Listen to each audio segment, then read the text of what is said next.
एक silent killer जो सिर्फ इंसानों के लिए ही नहीं बल्कि जानवरों से लेकर हर जीव जंतु के लिए मौत बन चुका है। अनगिनत पशु पक्षी और इंसान इसका शिकार हो चुके हैं और कई भविष्य में हो जाएंगे। हम बात कर रहे हैं एक बहुत ही घातक साइलेंट किलर की जो हमारे लाइफ का बहुत बड़ा हिस्सा बन चुका है, जिसका नाम है प्लास्टिक।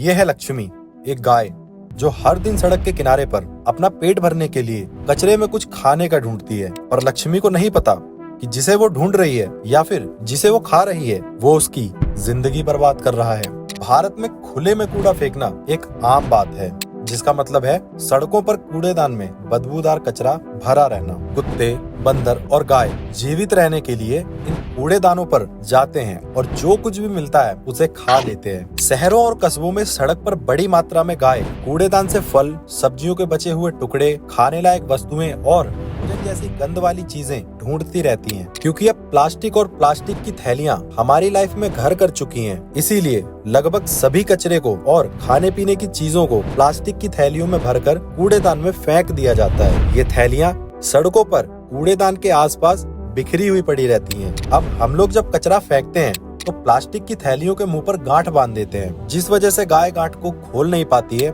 और उस कूड़े की पन्नी में जो सड़ा गला खाना होता है उसे खा लेती है। ये सेम प्रोसेस लंबे समय तक चलता रहता है, लेकिन एक दिन लक्ष्मी का पेट इतना ज्यादा भर गया कि वो खड़ी भी नहीं हो पाई। गाय का पेट इतना ज्यादा मोटा हो गया कि अब खाना हजम होना भी मुश्किल हो रहा था। लेकिन दोस्तों, गाय के साथ आखिर हुआ क्या था? दोस्तों, गाय के साथ होता यह है कि गाय के पेट में प्लास्टिक की एक बड़ी मात्रा जमा हो जाती है। ये प्लास्टिक गाय के पेट के अंदर उसकी आंतों में और कई ऑर्गन्स में उलझ जाती है। गाय के पेट के अंदर प्लास्टिक सीमेंट की तरह जम जाती है और इसी वजह से बेचारी हमारी लक्ष्मी जैसी कई गाय मर जाती हैं। जब ये गाय मर जाती हैं तो इनका पोस्टमार्टम किया जाता है। तब जो खबर निकल कर आती है उसे जानकर आपके भी होश उड़ जाएंगे। आपको बता दूं, एक गाय कूड़े कचरे में खाना खाने की वजह से अपनी जिंदगी में लगभग 70 से 80 किलो प्लास्टिक खा जाती है। जी हाँ, 70 से 80 किलो प्लास्टिक। दोस्तों, इतनी ज्यादा मात्रा में प्लास्टिक अगर किसी के शरीर के अंदर हो तो उसका क्या हाल होगा?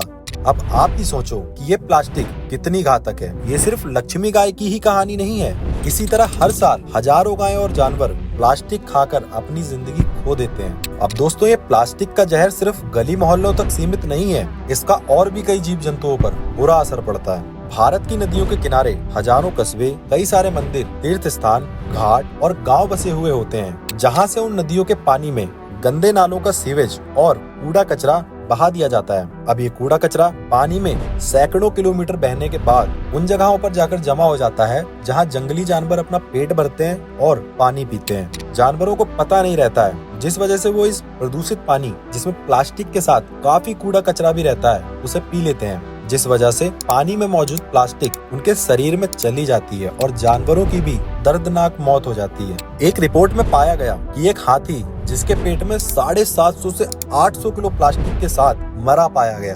बताओ दोस्तों, 750 से 800 किलो प्लास्टिक, वो भी किसी के पेट में। दोस्तों, ये नंबर कम नहीं है। हर साल दुनिया भर के समुद्रों में लगभग 80 लाख टन प्लास्टिक डंप किया जाता है। समुद्री जीव समझते हैं ये उनका खाना है और बेचारे प्लास्टिक को खा लेते हैं। मछलियां और टर्टल्स अक्सर प्लास्टिक बैग्स को जेलीफिश समझकर खा लेते हैं और उनका भी वही हाल होता है जो उस बेचारी लक्ष्मी गाय के साथ और बेचारे उन जंगली जानवरों के साथ होता है। अब आप देखो, ये प्लास्टिक जमीन पर भी कितनी खतरनाक है और पानी में भी खतरनाक है। अब ये प्लास्टिक सिर्फ उन्हें ही नहीं मार रही है बल्कि इंसानों के लिए भी एक बड़े खतरे का संकेत है, क्योंकि ये प्लास्टिक एक चैन के जरिए वापस हम इंसानों के ही शरीर में आ रहा है। अब आप सोच रहे होंगे वो कैसे? मैं बताता हूँ। ये जो आप 10-20 रुपए वाली पानी की बोतल खरीद के पीते हैं, ये पानी कई दिनों का रखा हुआ होता है, जिस वजह से इस पानी के अंदर माइक्रो प्लास्टिक के कण छूटने लगते हैं जो पानी में मिक्स हो जाते हैं, जो कि बहुत ही घातक होता है। इसी तरह जो हम जॉब पर जाते वक्त या बच्चों को स्कूल भेजते वक्त प्लास्टिक के टिफिन में गरम गरम खाना डाल के पैक कर देते हैं, उस गरम खाने की वजह से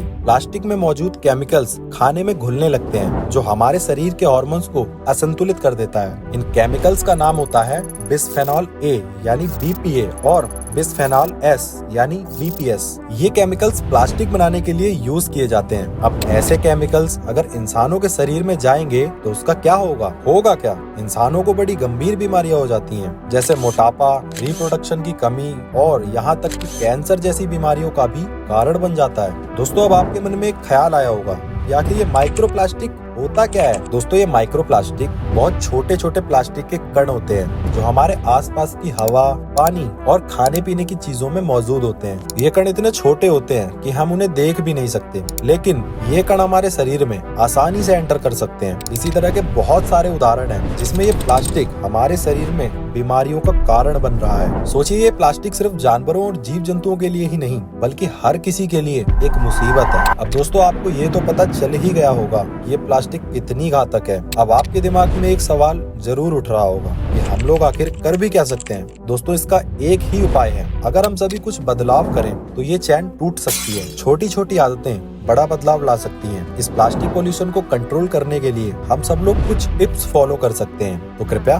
ध्यान से समझिए। टिप नंबर 1, सब्जी लेने के लिए बाजार जाते वक्त कपड़ों के बैग साथ लेकर जाएं। दुकानदारों से प्लास्टिक की पॉलीथीन में सब्जी लेने की जगह अपने खुद के बैग्स में सब्जी डलवाएं। Tip number 2, single use plastic product जैसे बॉटल्स और स्ट्रॉस को अवॉइड करें। प्लास्टिक की बोतल की जगह आप ये स्टेनलेस स्टील, सिल्वर, कॉपर और कांच की बॉटल्स का यूज कर सकते हैं। टिप नंबर 3, प्लास्टिक के टिफिन में या प्लास्टिक के बर्तनों में खाना बिल्कुल भी ना रखें, ये बहुत घातक हो सकता है। आप स्टील, कांच या फिर किसी और धातु से बने टिफिन का यूज कर सकते हैं। टिप नंबर 4, खाना खुद से बनाकर खाएं। ये ना केवल आपके शरीर के लिए हेल्थी है, बल्कि इससे प्लास्टिक पॉल्यूशन भी कम होता है। जैसे कि जब आप खाना बाहर से खाते हैं या फिर किसी ऑनलाइन साइट से ऑर्डर करते हैं, तो आपको प्लास्टिक की पॉलीथीन में खाना पैक करके दिया जाता है, जिसमें प्लास्टिक की कटलरी, प्लास्टिक के कैरी बैग्स, चम्मच, प्लेट ये सब शामिल होते हैं। तो जहाँ तक हो सके खाना घर पर ही बनाएं। खाने की चीजों को होलसेल में खरीदें। चावल, दालें, इसी तरह की और भी कई आइटम्स जो हमारे डेली यूज में आती हैं, इनको बार बार खरीदने की बजाय आप एक बार में ही इन्हें इकट्ठा खरीद लें, जिससे इन प्रोडक्ट्स में यूज होने वाले छोटे से बड़े प्लास्टिक बैग्स की मात्रा कम हो जाएगी और हमारा एनवायरनमेंट साफ और स्वच्छ रहेगा। तो ये थे कुछ टिप्स जिन्हें फॉलो करके हम सब लोग इस प्लास्टिक पॉल्यूशन को थोड़ा कम कर सकते हैं। एक कदम आपका एक जिंदगी बचा सकता है। लक्ष्मी और उस जैसे हजारों जानवर, यहाँ तक कि हम इंसानों की जिंदगी भी हम इंसानों के हाथों में ही है। तो इसकी शुरुआत हमारे अपने घरों से ही होगी। तो क्या आप प्लास्टिक को अलविदा कहकर जानवरों की जिंदगी बचा सकते हैं? आज ही एक कदम उठाइए और इस वीडियो को शेयर करके अवेयरनेस फैलाइए, क्योंकि हर जिंदगी कीमत रखती है। धन्यवाद।